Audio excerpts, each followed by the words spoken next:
C13 उस दिखावे को छोड़ो। एक कोबरा। मैं मेरे पिता सुंदरनगर टाउन के मेयर हैं। तुम्हारी इतनी हिम्मत कि तुम मुझसे इस तरह बात करो। हम माफ। संभल जाओ, मैं तुम्हारी जिंदगी नर्क बना दूंगी, अनिका ने घबराहट में बकवास की। अनिका खुद को सने से रोक नहीं पाई। ये बच्चे आखिर एक ही थाली के चट्टे-बट्टे क्यों पैदा होते हैं? अनिका के शब्द ठीक वैसे ही थे जैसे रिया ने पहले कहे थे। फर्क सिर्फ इतना था कि रिया के पिता एक स्कूल के प्रिंसिपल थे और अनिका के पिता एक मेयर थे। व्यक्तिगत रूप से दोनों एक जैसी ही थी। क्या मुझे डरना चाहिए? अनिका ने अपनी बाहें बांधी और अजीब नजरों से अनिका को घूरा। ऐसे दौर में जब रसूख और पारिवारिक पृष्ठभूमि बहुत मायने रखती थी, यह किसी चमत्कार से कम नहीं होता अगर अनिका के शरीर की असली मालकिन शांति से जी पाती, खासकर तब जब उसका सामना ऐसे शक्तिशाली परिवारों से था। हालांकि अब की अनिका वैसी नहीं थी। जब उस पर आरोप लगाए गए और धमकाया गया, तो वह चुप नहीं बैठने वाली थी। राहुल, अब और दिखावा मत करो। तुमने सफलतापूर्वक मेरा ध्यान खींच लिया है। अगर तुम हमारे साथ बाहर घूमना चाहती हो तो हमें बता सकती हो। हम दोनों का बहुत स्वागत करते हैं। रोहन ने अपने बालों को झटकते हुए अनिका से कहा, मानो वह उसके असली इरादे को अच्छी तरह समझता हो।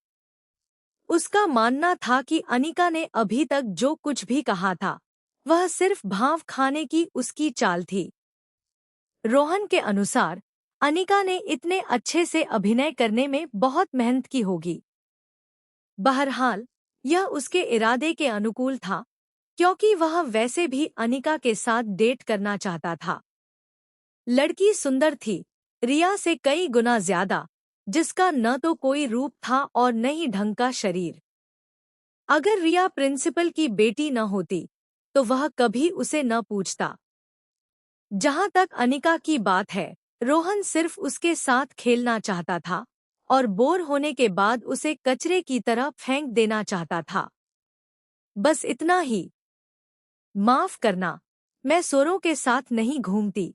अनिका मुस्कुराई और उसकी तीखी मुस्कान ने गुलाब के कांटे की तरह अचानक वार किया। स्वर। उसने उनकी तुलना सोरों से कर दी थी। अगले ही पल रोहन का चेहरा उतर गया। क्या अनिका अपने नाटक में कुछ ज्यादा ही मग्न थी? जब उसने खुद उसे आमंत्रित किया था, तो उसे और क्या चाहिए था? अनिका ने तुरंत अनिका को कोसा। स्वर तो तुम हो। तुम्हारा पूरा परिवार उस बदबूदार नाले से है। तुम जैसी इंसान इस दुनिया में कैसे जिंदा है? और रोहन को रिझाने की सोच रही हो, उससे पहले जरा आईने में अपना चेहरा तो देख लो। मैंने किसी का नाम नहीं लिया था, लेकिन अगर आप लोग खुद ही आगे आकर अपनी गर्दन फंसाना चाहते हैं, तो मान लेते हैं कि यह ताना आप पर ही बैठता है। अनिका ने एक हल्की सी मुस्कान के साथ जवाब दिया। यह सुनते ही रोहन और अनिका का रंग उड़ गया और वे अजीब स्थिति में फंस गए। वहां एक सांप है। एक सांप। तभी पीछे से पलक चीख पड़ी। अनिका ने मुड़कर देखा कि पलक का कांपता हुआ हाथ कहाँ इशारा कर रहा है। उसने देखा कि लगभग आधा मीटर लंबा एक सांप झाड़ियों में रेंग रहा था, जो उनसे आधे मीटर से भी कम दूरी पर था। वह पीले भूरे रंग का था और उस पर सलेटी काले रंग की धारियां थीं। उसका सिर अंडाकार था और ऊपर की तरफ उठा हुआ था तथा उसकी गर्दन चम्मच की तरह फैली हुई थी। झाड़ियों से निकले उस जहरीले सांप की एक झलक पाते ही पलक चीख उठी। अनिका की इंद्रियां अभी भी पूरी तरह सक्रिय थी। इससे पहले कि उसकी सहेली डर के मारे चिल्लाती, रोहन और उसके गिरोह को जवाब देने के बाद ही उसने झाड़ियों में हलचल भांप ली थी। हालांकि एक नज़र डालने पर ही उसे पता चला कि वह एक सांप था, भले ही उसने इसका अनुमान पहले ही लगा लिया था। क्या क्या वह एक कोबरा है? बड़े फ्रेम का चश्मा पहने एक लड़का जो रोहन के पास खड़ा था, सांप की तरफ इशारा करते हुए आश्चर्य से चिल्लाया। पार्क बहुत बड़ा नहीं था। इसके अलावा गर्मी का मौसम था। पार्क में एक दो सांप होना स्वाभाविक था, लेकिन यह तो एक कोबरा था। कोबरा एक अत्यधिक जहरीला सांप होता है। अगर यह काट ले और तुरंत अस्पताल न ले जाया जाए तो इंसान की मौत पक्की है। रोहन और उसके दोस्त थोड़ी दूर खड़े थे। वे भी डरे हुए थे। जब उन्होंने दोबारा अनिका की तरफ देखा तो वह बिल्कुल शांत नजर आ रही थी। यह देखकर पूरा समूह अवाक रह गया। क्या वह नाटक कर रही थी या सचमुच उसे डर नहीं लग रहा था? C14 कोबरा का वध। उसकी असाधारणता। गर्मी का मौसम सांपों के लिए सबसे सक्रिय रहने का समय होता है। पार्क में एक दो सांप दिख जाना कोई अनोखी बात नहीं थी, लेकिन कोबरा का मिल जाना सचमुच बदकिस्मती थी। गहरे सलेटी रंग का कोबरा धीरे धीरे झाड़ियों से बाहर निकला और चेतावनी देते हुए अपने फन को उठा लिया। उसका फन फैल गया और वह फुफकारने लगा। अनिका ने अपनी आंखें सिकोड़ी और चुपचाप पलक को अपनी पीछे खींच लिया। कोबरा का सिर ऊपर उठा हुआ था। वह हमले के लिए तैयार था। राहुल, तुम। जब पलक को पीछे खींचा गया तो वह भावुक भी हुई और चिंतित भी। वह रोते हुए चिल्लाई, संभल कर। अब कोबरा का सामना सीधे अनिका से था। सांप का सामना करते समय कभी भागना नहीं चाहिए, या कम से कम सीधे रास्ते पर तो बिल्कुल नहीं भागना चाहिए, क्योंकि सांप ठीक उसी तरह आपका पीछा करता है। रोहन और उनका गिरोह, जो थोड़ी दूर पर थे, डर के मारे कांप रहे थे। वे न तो मंडप में आगे बढ़ने की हिम्मत जुटा पा रहे थे और नई लंबी सांस ले पा रहे थे। उन्हें डर था कि कहीं कोबरा की नजर उन पर न पड़ जाए। ज्यादातर लोग जन्मजात रूप से सांपों से डरते हैं। इसके अलावा यह एक कोबरा था, एक असली जहरीला सांप। काटने पर इंसान की मौत तय थी। जब रोहन और अन्य लोगों ने देखा कि अनिका ने अपनी सहेली की रक्षा के लिए पलक को पीछे खींच लिया है, तो उनकी आंखें फटी की फटी रह गईं। फिर उन्होंने देखा कि अनिका पूरी चौकस नजरों से कोबरा पर नजर गड़ाए हुए थी। क्या वह अकेले ही इस जहरीले कोबरा से लड़ने की योजना बना रही थी? इस संभावना के बारे में सोचते ही रोंगटे खड़े हो जाते थे। सांप रेंग रहा था, उसका सिर ऊपर नीचे हो रहा था। पेशेवर सांप पकड़ने वाले भी सांपों को पकड़ने के लिए औजारों का सहारा लेते हैं। कोई इंसान सिर्फ अपने खाली हाथों से इसे कैसे पकड़ सकता था? जैसे ही रोहन और उसके गिरोह ने स्थिति का जायजा लिया, उन्हें खतरे का एहसास हुआ और उन्हें लगा कि अगले ही पल अनिका को सांप काट लेगा। तभी कोबरा अचानक अनिका की तरफ बढ़ा। अगले ही क्षण उसका कुंडली मारा हुआ शरीर सीधा हुआ और उसने अनिका पर हमला कर दिया, जो कि उसके सबसे करीब और सीधे रास्ते पर थी। नहीं! राहुल! पलक सिसकते हुए चीख पड़ी। उसने देखा कि अनिका कोबरा का निशाना बन गई है। जैसे ही वह अपनी सहेली को बचाने के लिए आगे बढ़कर उसे धक्का देने ही वाली थी, तभी सबके सामने एक हैरान कर देने वाला दृश्य उभरा। कोबरा को खुद को पीछे खींचकर अपनी तरफ झपटते देख अनिका के होठों पर एक हल्की सी मुस्कान तैर गई और वह कोबरा के सामने डटकर खड़ी हो गई। उसने एक साथ अपनी दोनों बाहें आगे बढ़ाई।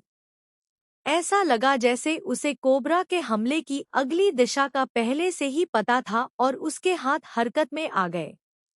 अनिका का हाथ इतनी सटीकता और इंसानी आंखों की गति से भी तेज रफ्तार से आगे बढ़ा कि उसने ठीक कोबरा की गर्दन को दबोच लिया। उसने सांप को काटने से रोक दिया, जबकि उसका दूसरा हाथ तेजी से कोबरा के सबसे कमजोर हिस्से यानी उसके सिर से ठीक 7 इंच नीचे उसके दिल की जगह पर गया और उसने बिना किसी दया के उसे कसकर भींच दिया।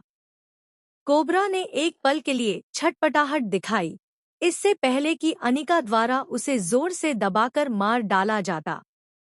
अनिका ने अपने खाली हाथों से जहरीले सांप को दबोचा था और उसे मौत के घाट उतार दिया था।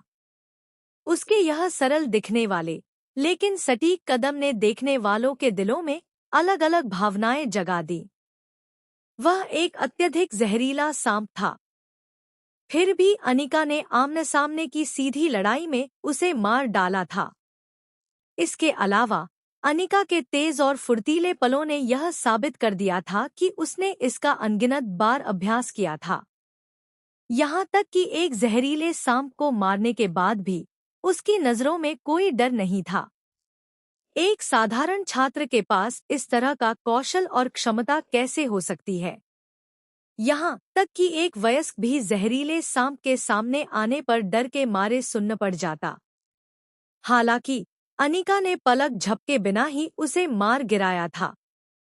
इसने पलक, रोहन और बाकी सभी को अचंभित कर दिया। C15 यह वही है, असली वाली वह। धड़ाम, अनिका ने लापरवाही से मरे हुए सांप को जमीन पर फेंक दिया और अपने हाथ पोंछने के लिए जेब से एक टिश्यू निकाला। उसके सहपाठियों की नजरों में उसकी यह हरकतें बेहद अजीब लग रही थीं, जिससे वे अनजाने में कांप उठे।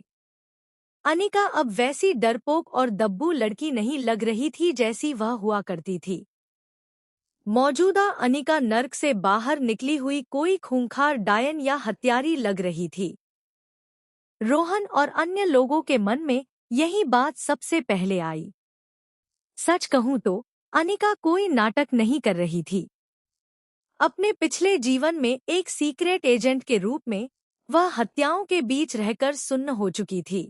अनगिनत लाशों पर पैर रखकर ही वह अकेली जीवित बची थी। जब शुरुआती सालों में उसे संगठन द्वारा प्रशिक्षित किया गया था, तो उसके जैसे सैकड़ों लोगों को बिना किसी सामान के एक जंगली द्वीप के जंगल में छोड़ दिया गया था। जिंदगी बचेगी या मौत आएगी, यह पूरी तरह से उन्हीं पर निर्भर करता था। वह असभ्य जंगल जहरीले बिच्छुओं, सांपों, कीड़ों और जंगली जानवरों से भरा हुआ था। एक जरा सी लापरवाही सीधे मौत के मुंह में धकेल देती थी। पूरे 1 साल तक वह जहरीले और खूंखार जीवों के साथ उस द्वीप पर रही थी। उसने हर कठिनाई को सहन किया और उन बचे हुए लोगों में से एक बन गई। यही वजह थी कि वह कोबरा से निपटने में इतनी माहिर थी। सांप का घातक बिंदु उसके सिर से 7 इंच दूर उसका दिल होता है। इन सब बातों से अनिका भलीभांति परिचित थी।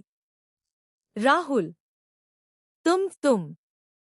पलक ने अविश्वास से अनिका को देखते हुए अनजाने में कदम पीछे हटा लिए। क्या यह वही उसकी सबसे अच्छी दोस्त राहुल थी? अब कि राहुल ने अपने दम पर एक जहरीले सांप को मार डाला था। यह वह राहुल नहीं थी जो एक कॉकरोच को देखकर भी भाग जाती थी। अनिका को यह तो नहीं पता था कि पलक को उस पर शक हो रहा है या नहीं, लेकिन वह अपनी पिछली हरकत के कारण उस लड़की के मन में डर और दूरी की भावना को महसूस कर सकती थी। अपनी भ्रिकुटी उचकाते हुए अनिका ने पलक से ठंडे स्वर में पूछा, क्या तुम मुझसे डरती हो? नहीं, मैं नहीं डरती। राहुल, मैं तो बस। पलक ने जोर जोर से सिर हिलाया, लेकिन अनिका ने उसकी बात बीच में ही काट दी। हर कोई कमजोर बनकर रहना पसंद नहीं करता। मैं पहले कमजोर और बेकार हुआ करती थी, लेकिन आज से मैं वैसी ही रहूंगी जैसी मैं आज हूँ। अनिका ने पलक की आंखों में देखते हुए दृढ़ता से कहा। उसने आगे जोड़ा, अगर तुम्हें डर लगता है तो मेरे साथ घूमना बंद कर दो। ऐसा नहीं था कि अनिका बेरहम थी। उसके पिछले जीवन की परिस्थितियों ने उसे आज ऐसा बना दिया था। इसके अलावा वह जल्द या देर से अपने पिछले जीवन के माहौल में वापस लौटने वाली थी। उसे अपने नन्हे भाई की मौत का बदला जो लेना था। अगर पलक ने दूरी बनाने का फैसला किया तो शायद यह अच्छी बात ही होती। नहीं, पलक दौड़कर आई और उसने अनिका का हाथ कसकर पकड़ लिया। उसकी दृढ़ दृष्टि चमक रही थी। राहुल, तुम चाहे जितनी भी बदल जाओ, तुम हमेशा मेरी सबसे अच्छी दोस्त रहोगी, जीवन भर के लिए। मैं तो बस अभी थोड़ी हैरान हो गई थी। पलक की पक्की निगाहों को भांपते हुए अनिका ने निर्णयात्मक रूप से सिर हिलाया। पलक सिर्फ 9वीं कक्षा की एक साधारण छात्रा थी। उसने अभी अभी बेरहमी से एक कोबरा को मारा था, इसलिए यह स्वाभाविक था कि पलक के लिए इसे थोड़े समय में स्वीकार करना मुश्किल था। इसके बावजूद अपने क्रूर रूप को देखने के बाद भी पलक का उसके साथ दोस्ती जारी रखने का फैसला अनिका की उम्मीद से परे था। इसके बाद रोहन और उसके गिरोह ने चुपचाप अनिका और पलक को पार्क से एक साथ जाते हुए देखा, लेकिन उन्हें रोकने की किसी में हिम्मत नहीं हुई। यहाँ तक कि अनिका, जो अपने बिगड़े मिजाज में बहुत अकड़ती थी, वह भी एक शब्द बोलने की हिम्मत नहीं जुटा पाई। कमजोरों को सताना और ताकतवर से डरना अनिका जैसे लोगों की फितरत होती है। C16, मैं भी जाना चाहती हूँ। उसकी माँ की दुर्घटना। पार्क से निकलने के बाद अनिका और पलक अपने अपने घर चली गईं। आज शनिवार था। देविका इस समय टेक्सटाइल फैक्ट्री में ओवरटाइम काम कर रही थी। जब अनिका घर पहुंची तो उसने देखा कि राहुल लिविंग रूम की अकेली मेज के पास बैठा है। मेज पर एक वर्कबुक खुली हुई थी। उसके बड़े भाई के उंगलियों के बीच एक पेन फंसा हुआ था और वह अपने होमवर्क की समस्या को हल करने की कोशिश में माथे पर बल डाले बैठा था। उसका भाई राहुल पढ़ाई में हमेशा से अच्छा रहा था और उसने शहर के सबसे प्रतिष्ठित हाई स्कूलों में से एक में प्रवेश पाने के लिए पर्याप्त अंक भी प्राप्त किए थे। वह परिवार की शान था। दूसरी ओर अनिका के शरीर की असली मालकिन अपने भाई के बिल्कुल विपरीत थी। वह उन बच्चों में से एक थी जो कक्षा में खराब प्रदर्शन करने के लिए जाने जाते थे और स्कूल के शिक्षकों द्वारा उन्हें ज्यादा तवज्जो नहीं दी जाती थी। हालांकि दोनों सगे भाई बहन थे, लेकिन उनके शैक्षणिक परिणाम जमीन आसमान का अंतर रखते थे। भाई, अनिका ने उसके पास जाते हुए आवाज दी। अरे राहुल, तुम वापस आ गई। राहुल ने वर्कबुक से अपनी पढ़ाई वाली नजरें हटाईं और अपनी बहन को देखने के लिए मुड़े। तुम कल शहर के स्कूल वापस जा रहे हो ना? मैं भी तुम्हारे साथ शहर जाना चाहती हूँ। अनिका ने अपनी इच्छा जताई। उसके शरीर की असली मालकिन के पिता कर्ज में डूबे हुए थे और अनिका ने राजेश से वादा किया था कि वह उस कर्ज को चुका देगी। वह अपना वादा तोड़ने वालों में से नहीं थी। अब जब उसे पैसों की जरूरत थी, उसे शहर जाना ही था। सुंदरनगर टाउन जैसी ग्रामीण जगह पर बहुत कम मौके मिलते हैं। तुम अचानक शहर क्यों जाना चाहती हो? क्या तुम कुछ खरीदना चाहती हो, राहुल? मैं तुम्हारे लिए खरीद लाऊंगा और अगली बार जब आऊंगा तो ले आऊंगा। राहुल ने अपने हाथ में पकड़ा हुआ पेन रख दिया ताकि वह पूरी तरह अनिका की तरफ ध्यान दे सके। भाई, मैं भी जाना चाहती हूँ। अनिका जानती थी कि राहुल अपनी नन्हे बहन को बहुत लाड प्यार करता था और वह नहीं जानती थी कि अपनी असली मंशा को कैसे समझाए। इसलिए उसने मूल मालकिन के तरीकों की नकल की और प्यार से राहुल की बाह हिलाकर जिद करने लगी। ठीक है, ठीक है। राहुल बेबस होकर मान गया क्योंकि वह हमेशा अपनी छोटी बहन पर फिदा रहता था और उसके लाड प्यार के आगे वह पूरी तरह असहाय था। अनिका को शहर ले जाने का मतलब था कि उसके जेब खर्च में एक और छेद होना। आखिरकार ट्रिप में लगने वाला किराया और अन्य खर्च कम नहीं थे, इसलिए वह शहर में पढ़ाई करने के बाद हर कुछ महीनों में ही घर वापस आता था। फिर भी अपनी बहन पर खर्च करना उसके लिए बहुत मायने रखता था। हम अनिका मुस्कुराई। अपने पिछले जीवन में पारिवारिक प्यार का अनुभव न कर पाने के कारण अनिका को महसूस हुआ कि इस जीवन में उसका पुनर्जन्म, जिसने उसे एक माँ का प्यार और एक ऐसा बड़ा भाई दिया जो उसे बहुत दुलारता है, सचमुच अद्भुत था। शाम के 5:30 बज चुके थे। देविका को काम खत्म करके रात के खाने के लिए घर आ जाना चाहिए था। जैसे ही शाम के 6 बजे और आसमान धीरे धीरे अंधेरा होने लगा, वह अभी तक घर नहीं लौटी थी। वह टेक्सटाइल फैक्ट्री जहां देविका काम करती थी, उनके घर से ज्यादा दूर नहीं थी। वहां से पैदल चलने पर लगभग 10 मिनट का रास्ता था। आमतौर पर उनके घर लौटने का आखिरी समय 5:50 बजे तक का था, लेकिन आज ऐसा नहीं था। जब शाम के 6:20 बज गए, तो राहुल अब और चुपचाप नहीं बैठ सका। उसकी माँ अभी तक घर क्यों नहीं आई थी? क्या उनके साथ कुछ हो गया था? यही सोचते हुए वह तुरंत खड़ा हो गया और बाहर जाते समय अनिका से बोला, तुम घर पर आराम से रहना, मैं जाकर देखता हूँ कि माँ अभी तक घर क्यों नहीं आई है। मैं भी चलूंगी। अनिका खड़ी हो गई और बोली जैसे ही राहुल बाहर निकलने लगा। राहुल ने उसे मना नहीं किया। जब वे दोनों टेक्सटाइल फैक्ट्री की दिशा में आगे बढ़े, तो मुश्किल से 3 मिनट ही हुए थे कि 40 के दशक की एक थोड़ी भारी भरकम महिला कांपते हुए उनकी तरफ तेजी से आ रही थी। वह उनकी पड़ोसी थी, जिनका उपनाम वांग था। लोग उन्हें आंटी वांग कहकर बुलाते थे।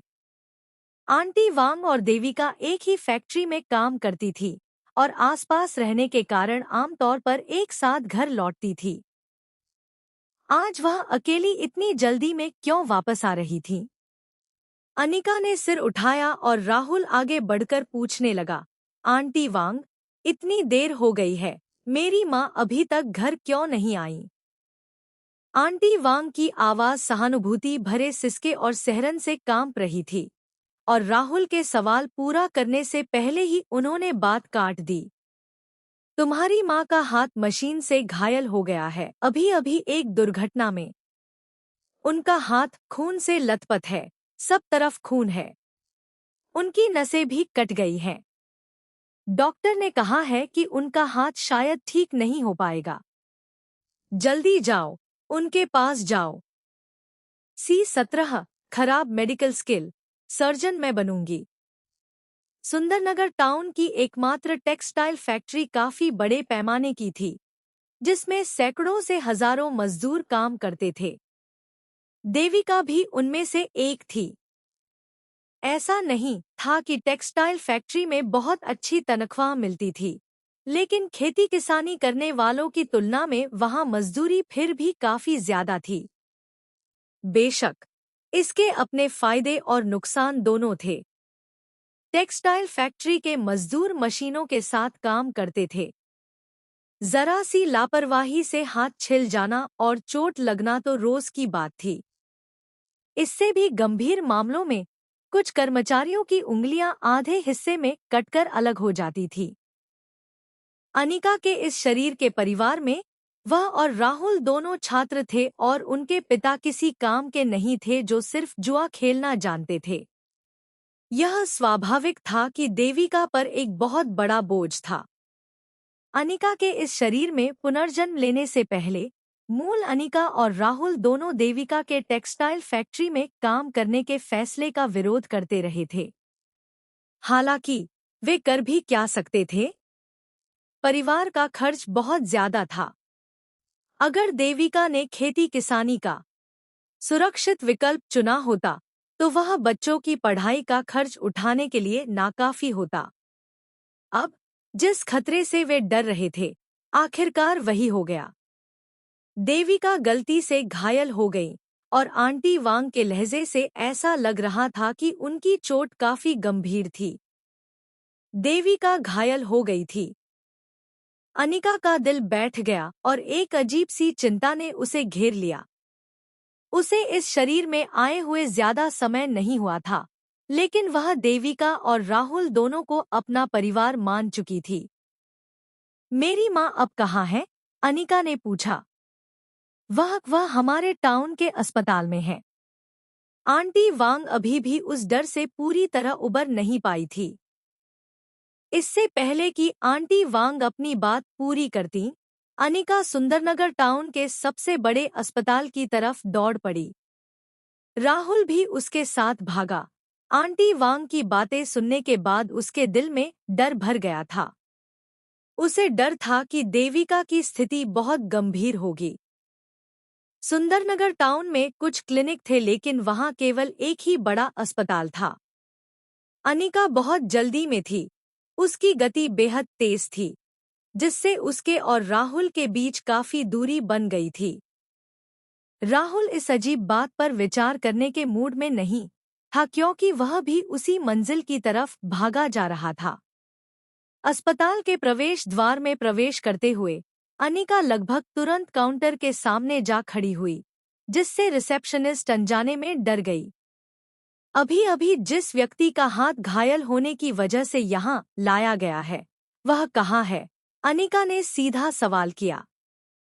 रिसेप्शनिस्ट को स्थिति समझने में एक पल लगा और उसने एक गलियारे की तरफ इशारा करते हुए कहा, मैंने देखा कि उन्हें उधर इमरजेंसी वार्ड में ले जाया गया है। बात पूरी होने से पहले ही अनिका उसकी आंखों के सामने से गायब हो चुकी थी।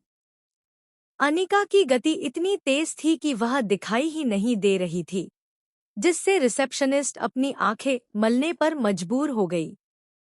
इमरजेंसी वार्ड के बाहर एक लंबागड़ा अधेड़ उम्र का आदमी माथे पर बल डाले इधर-उधर चक्कर काट रहा था। वह टेक्सटाइल फैक्ट्री का सुपरवाइजर देवेश था। देविका उसकी फैक्ट्री की कामगार थी। अगर उनकी चोट गंभीर होती तो फैक्ट्री पर जिम्मेदारी आ सकती थी। अगर वह कर्मचारी किसी झंझटी मिजाज की होती तो भारी मुआवजे और ऐसी ही चीजों की मांग की जाती। इसलिए देवेश बेहद चिंतित था। जैसे ही देवेश ने गुस्से में पैर पटका, अचानक एक नाजुक दिखने वाली लड़की उसके सामने प्रकट हुई और उसने उसका कॉलर पकड़ लिया।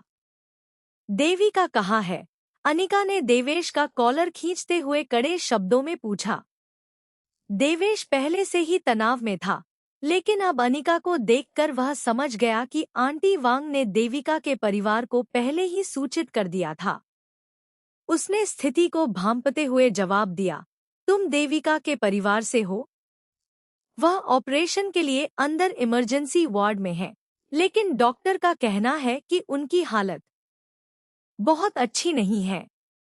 डॉक्टर ने कहा था कि देविका के हाथ शायद बर्बाद हो चुके हैं और इस बात की पूरी संभावना है कि उन्हें काटना पड़ेगा। चोट इतनी गंभीर थी कि वह पहले ही बेहोश हो चुकी थी। हालांकि देवेश ने उस लड़की को पूरी बात नहीं बताई। अगर वह बता देता तो शायद लड़की इस बात को सहन न कर पाती। देवेश के बात खत्म करते ही समय पर इमरजेंसी वार्ड के दरवाजे खुल गए। सफेद गाउन पहने एक डॉक्टर बाहर आया और उसने गंभीर नजरों से अनिका और देवेश को देखा। मरीज के परिवार से कौन है? मरीज की हालत ठीक नहीं है। चोट बहुत गहरी है। हमारे अस्पताल के साधन भी पूरी तरह से सुसज्जित नहीं है।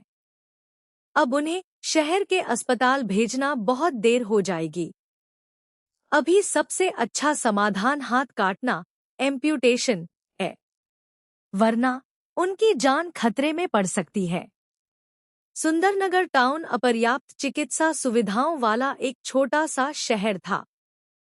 यह लगभग 1998 का दौर भी था, इसलिए टाउन से किसी मरीज को शहर भेजने की यात्रा कोई छोटी यात्रा नहीं थी। अस्पताल पहुंचते पहुंचते मरीज की शायद मौत ही हो चुकी होती। डॉक्टर बेबस थे, इसलिए उन्हें इस मजबूरी वाले तरीके का सहारा लेना पड़ा। हाथ काटना। सारी उम्मीदें खत्म हो चुकी थी। यह शब्द सुनकर देवेश की रीढ़ में सिहरन दौड़ गई। ऐसा नहीं था कि वह देविका को लेकर बहुत ज्यादा चिंतित था।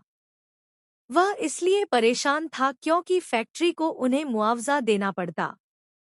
कटे हुए हाथों का मतलब था कि उन्हें ज्यादा पैसे देने होंगे। अगर वे इस छोटी लड़की को अपनी मनमानी करने देते, तो क्या होता अगर उस परिणाम के रूप में महिला की जान चली जाती? वह एक मौत का मामला बन जाता। यह कोई ऐसी बात नहीं थी जिसे मुआवजा देकर आसानी से रफा-दफा किया जा सके। जो कुछ भी होगा, उसकी पूरी जिम्मेदारी मेरी होगी। इस नाजुक घड़ी में फालतू बात करने का कोई समय नहीं था। देविका की गंभीर चोट अनिका को जरा भी समय नहीं दे रही थी।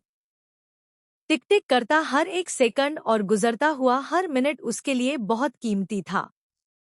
यह घोषणा करने के बाद अनिका ने डॉक्टर को धक्का दिया और इमरजेंसी के दरवाजों को पार करके अंदर चली गई। अरे, अरे, अरे! तुम! डॉक्टर उस धक्के से लड़खड़ा गया। लड़की की अप्रत्याशित ताकत से हैरान था, इससे पहले कि वह तेजी से उसके पीछे पीछे भागा। जैसे ही अनिका ऑपरेशन रूम के अंदर दाखिल हुई, राहुल भी किसी तरह अनिका के पीछे भागते हुए अस्पताल पहुंच चुका था। अनिका पहले ही इमरजेंसी वार्ड के अंदर जा चुकी थी। अरे, यह छोटी लड़की कहाँ से आ गई? वह ऑपरेशन रूम के अंदर क्या कर रही है? सर्जरी चल रही है, जान दांव पर लगी है। इसे बाहर निकालो। ऑपरेशन थिएटर के पास खड़े कुछ गंभीर दिखने वाले असिस्टेंट डॉक्टरों ने तुरंत इस घुसपैठिए को बाहर भगाने की कोशिश की। अब मैं सर्जन के रूप में इस ऑपरेशन को संभालूंगी। अनिका ने बिना किसी को ऐतराज करने का मौका दिए अचानक घोषणा कर दी। बगल वाली अलमारी से उसने डॉक्टर द्वारा छोड़े गए सर्जिकल गाउन को उठाया और पहना, स्टेराइल दस्ताने पहने और सीधे ऑपरेशन थिएटर की तरफ बढ़ गई। असिस्टेंट डॉक्टरों और उस डॉक्टर ने, जो अनिका के पीछे पीछे अंदर भागा था, जब देखा कि वह पेशेवर कपड़ों को पहनने की प्रक्रिया को कितनी सहजता और स्वाभाविकता से अंजाम दे रही है, तो उनकी आंखें फटी की फटी रह गईं। क्या यह सच में कोई किशोरी लड़की थी? उसकी हरकतें किसी अनुभवी डॉक्टर जितनी ही धारा प्रवाह थी। जब वे सोच ही रहे थे, तब तक अनिका ऑपरेशन थिएटर तक आ चुकी थी और उसने देविका को देखा जो काफी समय से बेहोश पड़ी थी। मशीन की चपेट में आने से देविका के हाथ बुरी तरह घायल हो गए थे। उनके हाथों को कुचला हुआ कहना कोई अतिशयोक्ति नहीं होगी। खून रुक चुका था, लेकिन उनके हाथ बिल्कुल भी ठीक हालत में नहीं दिख रहे थे। जब अनिका ने उनकी हालत देखी, तो उसका दिल कसैले दर्द से भर गया। यह मूल मालकिन की भावना थी। अनिका ने पलकें झपकाईं और बिना किसी झिझक के सर्जरी जारी रखने के लिए आगे बढ़ गई। वह न केवल सीक्रेट एजेंट की दुनिया में एक महारथी थी, बल्कि चिकित्सा क्षेत्र की भी एक असाधारण और कुशाग्र हस्ती थी। अपने पिछले जीवन में उसके चिकित्सा कौशल अद्भुत थे, जिससे चिकित्सा जगत में उसे काफी ख्याति मिली थी। यहाँ तक कि उसके सहकर्मी उसे यमराज के हाथ, द ग्रिम रीपर्स हैंड्स, कहकर पुकारते थे। जब तक मरीज सांस ले रहा होता था, वह उसे बचा सकती थी। यही उसकी खासियत थी। सुंदरनगर टाउन के अस्पताल में उच्च स्तर की चिकित्सा विशेषज्ञता नहीं थी। अगर आज वह यहाँ नहीं होती, तो देविका के लिए हाथ कटवाना अनिवार्य हो जाता। ऐसा तब होता अगर अनिका कुछ न करती। वह उस महिला की जान जरूर बचाने जा रही थी। दोस्तों, अगर आपको मेरी कहानियाँ सुनना पसंद है, तो लाइक बटन पर क्लिक करें और मेरे चैनल को सब्सक्राइब करें। अगले पार्ट के लिए कमेंट करें।